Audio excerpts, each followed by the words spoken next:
A CPI da Covid está voltando às atividades. É um momento delicado, porque ela foi bem até agora, mas, como toda segunda temporada, essa que começa amanhã pode estragar a primeira. Salve galera, eu sou o Maurício Ricardo. Dia desse eu até brinquei no Twitter que vai ser a Season 2, segunda temporada da CPI da Covid-19, e eu não tenho dúvida de que ela deu colaborações muito importantes para a política e para a história do Brasil. Sinceramente, antes dela começar, eu não botava muita fé e compartilhei isso aqui com vocês. Depois, à medida em que ela foi revelando um assombro depois do outro, eu fui me entusiasmando e hoje eu tenho certeza de que ela jogou luz nos cantos escuros dessa tragédia que vem sendo, não acabou, a gestão da pandemia no Brasil. É graças à CPI que a gente pôde conhecer o tal gabinete paralelo da saúde, que empurrou milhares de pessoas à morte com a sua crença na tese da imunidade de rebanho que não funciona. Foi através dela que a gente ficou sabendo que o Centrão e os militares instalados no Ministério da Saúde tinham cada qual seu caminho torto para tentar fazer negócios. O que a gente já tem até aqui de evidências é mais do que suficiente para criminalizar pessoas ligadas ao governo, inclusive o presidente da República, através desses dois caminhos inquestionáveis. O primeiro foi fazer pouco do vírus, foi vender a ideia de que era possível atingir imunidade de rebanho, morrer quem tivesse que morrer e tudo bem, e nesse quesito sobra para o Bolsonaro, ainda hoje um negacionista assumido, não usa máscara, jura que não se vacinou. Sobra para todo mundo naquele gabinete paralelo que sim existiu, o ex-ministro Mandetta denunciou e a CPI comprovou, apareceram vídeos, reportagens, a sociedade brasileira se uniu para localizar e fornecer provas para os membros da CPI. Não fosse esse aparelhamento bizarro da PGR, da Polícia Federal, não fosse a passividade dos demais poderes da República, eu diria que só esse conjunto de crimes resultante do negacionismo, que inclui o aplicativo Tratikov, a propaganda antivacina, o atraso nas negociações com Butantan e Pfizer, a própria estratégia da imunidade de rebanho, enfim, defendida pelos membros do gabinete, Osmar Terra, Nisi Yamaguchi, Maíra, Capitã Cloroquina, Arthur Weintraub, o pesquisador oficial da turma. Enfim, só essa estratégia e essas pessoas, sob o comando de Bolsonaro e a omissão de Pazuello, recheariam um belíssimo relatório lá na CPI, com potencial para enquadrar todo mundo. Tem também a segunda linha de ação, que realmente deixou muitas questões em aberto na primeira temporada. Foi uma surpresa para muita gente, as denúncias de corrupção nas tratativas com empresas para compra de vacinas.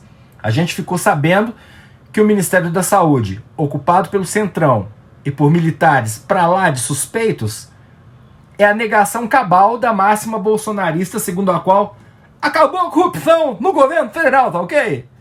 Meu ovo, presidente. Não só não acabou, como estava operando em duas frentes, uma civil e outra militar. E se a gravíssima denúncia dos irmãos Miranda se confirmar, estava acontecendo corrupção sob a aceitação conformada do presidente da República. Ah, é coisa do Ricardo Barros.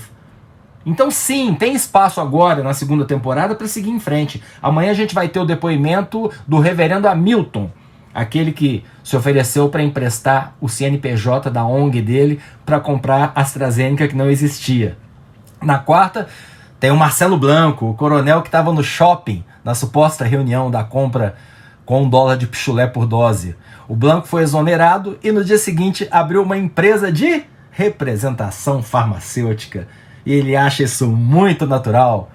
Na quinta tem o Ayrton Cascavel, olha o apelido do cara. Cascavel não é o sobrenome não. Ele é um empresário que atuava informalmente como braço direito do Pazuello. Quando vazou, arrumaram lá um cargo para ele ficou quase um ano, mas durante o pequeno período em que ele trabalhou informalmente, ele agiu como gestor público sem ter vínculo com o Ministério, o que é crime previsto no Código Penal. Então veja que a gente está falando aqui de indícios de verdade, não é indício padrão live do Bolsonaro, indícios de corrupção, de prevaricação, uma lista enorme.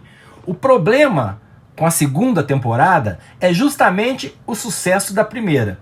De repente, Todos os senadores que se destacaram na CPI, inclusive bandidos de carteirinha como Renan Calheiros e gente pra lá de enrolada como Omar Aziz, viraram celebridades nacionais da política. Quem acompanhou a série e está indignado com a forma com que a pandemia foi tratada, se divertiu até com os embates entre oposição e situação. E todos eles, todos os senadores, estão adorando, é claro, essa visibilidade política. Marcos Rogério e Heinz podem ser uma piada pra gente, mas no grupo de WhatsApp do tio Bolsominion, eles são estrelas. Eu tenho os meus inquiridores preferidos, o que não tem nada a ver com vida pregressa ou futura deles na política. Só curto o jeito que eles conduzem. Nesse hall eu incluo o Alessandro Vieira e o Fabiano Contarato, que são policiais e mandam muito bem nas perguntas. Gosto da Simone Tebet. Acho que o Otto Alencar se perdeu no personagem, se encantou demais com o bordão "sabe a diferença entre vírus e protozoário?" E perde muito tempo fazendo prova oral, que sim, desmoraliza o depoente, mas não de uma forma produtiva de inquérito. Rogério Carvalho, eu acho muito palestrinha. Pega os 15 minutos dele e, em vez de fazer pergunta, faz discurso. Enfim, eu e todo mundo que acompanha a CPI tem opiniões sobre parlamentares que até outro dia a gente mal conhecia. Alguns eu só tinha ouvido falar. E esse é o perigo, que é um desafio para a segunda temporada, que começa amanhã. Toda essa visibilidade gera cacife político. Todo mundo ali chega pessoalmente fortalecido a 2022. Alguns já estão se apresentando como possibilidades para disputar o governo nos seus estados. E já se começa a falar até em candidatura presidencial. Todos estão muito cientes do poder midiático da coisa.